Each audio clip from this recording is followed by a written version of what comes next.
First Chronicles. Remember, our theme is rebuild the temple, restore the worship. So that's good. This is what we try to do in the church here. So today we're going to look at chapter 17. Let's have a quick review. First week, what did we talk about? Introduction, right? Then how about that? Second week? Huh? Not yet?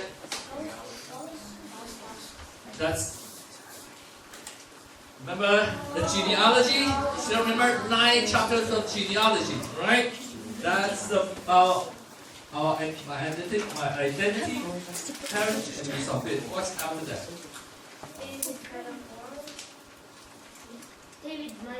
David's mighty man, very good. Okay, 10 to 12.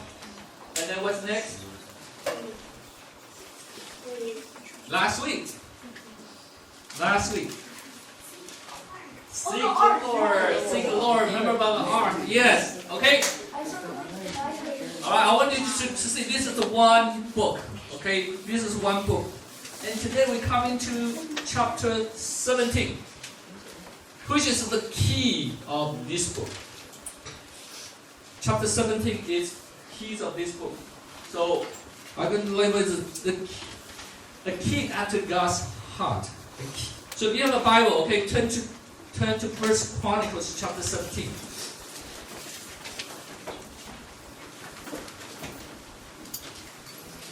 David is called the man after God's heart. But I purpose to put it a king after God's heart. Why? Let's just read verse 1. Okay, let's read verse 1 together. Now when David lived in his house, David said to Nathan the prophet, "Behold, I dwell in a house of cedar, but the ark of covenant of the Lord is under a tent." More as I prepared study this book, I see the different David. I don't know about you. When you think about David, what comes to your mind? Okay, what else? Conquer, yeah. Especially, remember the story we all know? He defeated who? Goliath, right? And that's always my thought. He's a mighty man. He's a warrior. But so I look into it more and more. I see why God called him is a person after God's heart. So today we're going to look at his heart. Not just all his mighty work, how he defeated Goliath, how he defeated enemies. The heart is given. This passage talks about after he defeated everything, and now he lived peacefully and in the house. Actually, it's a palace. Okay, king lived in the palace. But at this point, what comes to his mind? You think about God's dwelling place. Remember last week we talked about he brought the ark into Jerusalem, right? But the wrong way, they need to carry it, right? And he just put it in the tent because he haven't built a place yet. So now he think about it. I live in such good place, but God's only live in the tent. So he want to build a temple to God. And that's his heart. The reason why he conquered Jerusalem, the reason why he bring the ark to Jerusalem, he has exactly. You see, he had this mind always. He would build a temple for God. Good idea, right? Actually, that in Deuteronomy talk about this. All right. Then before Israel went into the Canaan, God spoke to Moses. Said, after you conquer all these enemies, you need to build a place for me. So David know about this time. He knows the Bible. He didn't say, oh, okay, now after I have all this comfort, I can have a good time. I can enjoy, I can build a palace, I can build beautiful Disneyland for myself. No. He still remember about God. But God said no. Wow. Yes? He prepared it for his son. Yes. God said no. Wow. If you were David, what would you do? You forget it. I'm such good heart, I want to do all this for God. And God said no. And he said, alright. Is that what you think about it? Or is it thinking that whenever you do things for God and they say, oh, you have such enthusiasm, that boom, you run into a lot of problems? Forget it! No, remember, David is a king after God's heart. When God said no, but God said also give him a promise. And this, I'm going to leave it for the Sunday school, I'm going to dig into that. This is a very, very important. We call the Davidic covenant. God deals with people with covenant.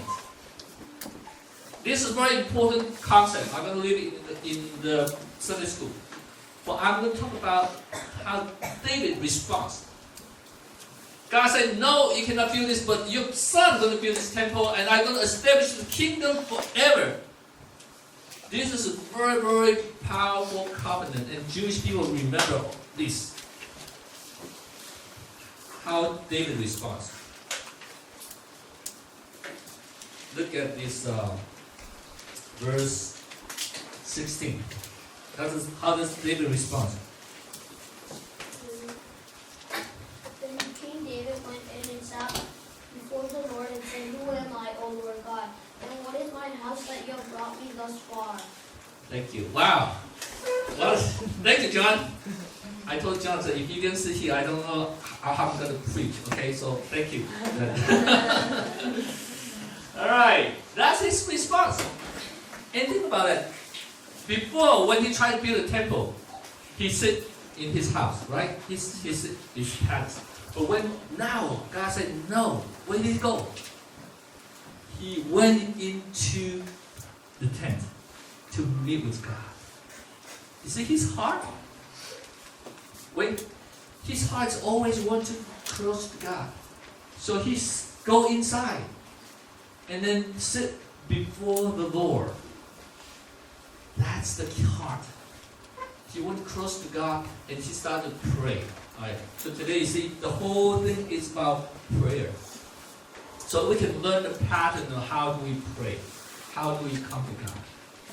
First, see, we need to come in to meet with the Lord. In the Matthew, when Jesus talked about how to pray, he said, go into the inside the house, shut it outside. That's very important. You want to see the Lord, you want to talk to the Lord. You could not talk to the Lord in an internet cafe, game place. Right? If you're in the mall, people call you. Can you talk to the people easily? You hear all this loud music, right? You hear all this sound.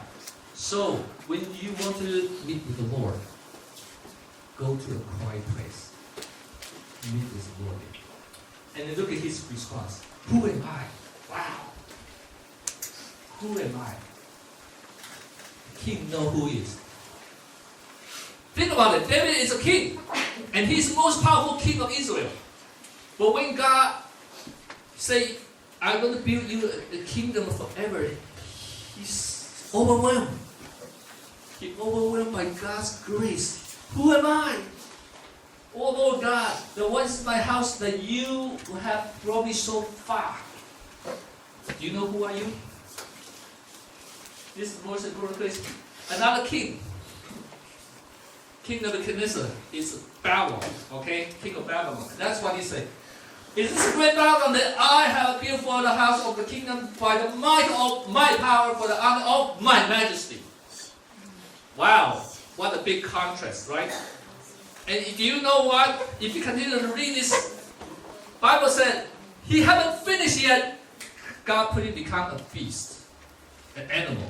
to eat grass until he realized God gave him the kingdom. So you see, God sees those people who humble themselves. Who are you? If you really answer this question, who are you? Who am I? Very funny. Yes, last Sunday, Auntie Linda told me. She asked all the children's Sunday school students to introduce themselves. Oh, I'm John. I'm pre-K. I'm whatever. And you know, Christopher said, "I'm Christopher. I'm in summer camp." He thinks he's still in summer camp. So, who am I? If you look at the Bible, you look at all these people. Paul said, "I'm the worst of the sinners." When we know we are humble before God, we know we are wicked. God gonna lift us up. So He knows who is. God opposes the proud and gives grace to those who are humble. Second, He submits to God. You see, his prayer is that he himself is God, but he submits himself. That's it. You make your people Israel to be your people forever, and you, O Lord, become their God.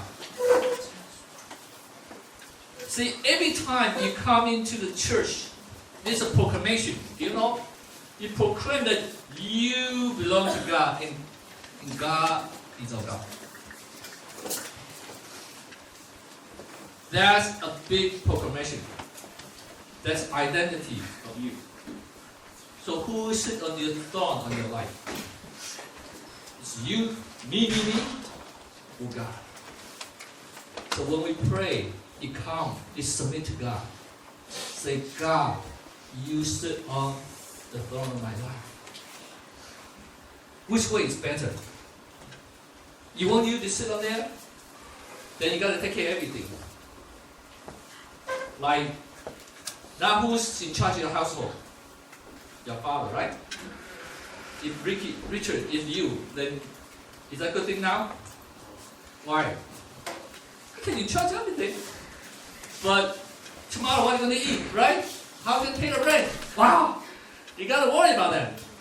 But now it's your father take charge. You don't need to worry about that. Wow, you have free meal, you have free hotel. So same thing. You think you control everything? No. If we know God is in charge, then we should not worry. And that's the David. He knows. Even he is a king. But God is in charge. And third, he prays. I like this most. When he prayed, he said, "And now, O Lord, let the word that you have spoken concerning your servant and concerning his house to be established before him. Do what you say." That's the prayer we come to God, we need to have. You don't just throw out your request. God, give me this, give me this. No. You need to know what's God's promise. And as God said, "Hey, God, you said this, do it." Especially we know as a kids. If you know your father, your parent promised you're going to give you a gift for Christmas, right? And you come to pray and say, "Father, mother, do what you say, okay? Remember you're going to give me that." And that's the prayer we should have. So you should know what's God's promise in the Bible. And just ask God to say, "Do as you have spoken," and God going to honor that. Because God honored His word. And that's all we pray. We pray by faith that God going to honor His word, then He will fulfill for us. You see this? "Remember your word to your servant in which you have made me whole." So you better know the word of God. Better know what's the promise for us. Last, he doesn't just pray to act. John just said, right? He prepared. You see his heart. He said, okay, he didn't say, God, you didn't want me to build a temple. Wow, now I can have all this money for me to use. I can build many temples, or many houses, many palaces for myself. I can do all kinds of, no. His heart always for the temple. So he prepare a lot of material, a lot of money, a lot of stones for the temple. And lastly, he charged, rise, and build. I just quickly went through this. I just want to point out that what's your heart? You see, King David, he's a king. He owned everything. He conquered the land. But his heart is not on his kingdom. His heart is on God's temple. And what's God's temple? Is to spend time with Him. That's his heart. I read this Psalm 84 many times, but only until now I read First Chronicles. Now can you see David's heart? How lovely is your dwelling place, O Lord of hosts. My soul longs, yes, faint for the poor of the Lord. My heart is fresh, sing for joy to the living God. Wow, this is David. He's not just a mighty man. He's a man with a heart for God. What do you thirst for? Do you have the hunger and thirst? And then I pray for this church. Yes, we're going to see the building. Actually, last week we also kind of have a long meeting. Finally, we finalized the contractor. This is a long process. We interviewed many contractors. Now we need to finalize the detail of the contract. So after that we're going to announce who is the contractor. So step by step, we go there. But by building this physical building, I really want to prepare our hearts. Do you have the building? Do you have the temple in your heart? And that's what David has been longing for. Yes, they're going to be beautiful, magnificent temple or church. But how about in our hearts? If in your heart you don't have a temple, you don't have the dwelling place for God, it will be empty. And I pray, today you go back to read this prayer. You go shut the room and to ask God and ask yourself, how much effort to put in to build a temple in you? Where will God stay in you? Today, if God comes, you're going to stay at your place, in your home. Where? Does God have a room in your house? Are you going to put it in the closet? Or just put it stay in the guest room? That's only you can stay. My room don't come in. So messy. Oh, you cannot come in. So that's what we're going to learn from David. A person with a heart. Do you long for that? How lovely is your place? Last week we also added this verse, right? He wants to gaze God's beauty in the temple all his life. Also, I really it's David. I love him more than before now. I preached about how he killed Goliath. We all love the story. But now we see the different side of David. He has heart for God's dwelling place. And even God said, no, you cannot build it. Do you know why God doesn't want him to build the house? Very good. Wow, you all read the Bible. Whoa. Let's talk about it here. Because God said you have too much blood in your hand that you cannot build the temple. But yet, he still pursued. He still prepared this. And he made sure his son would do it. Think about that. his heart is not for himself. You know, back then, the king, that culture, the king will build a temple. Why? Because that's to glorify their name. You look at the ancient culture. All these kings, they're going to build a big temple. And it's not to glorify their God, it's glorify themselves. But King David, he humbled himself and said, okay, God doesn't want me to build it. I will make sure my son will build it. And that fulfilled Jesus Christ to the end. That he is a real temple for us. And that temple is in our heart. So let's build the temple. Rise and build.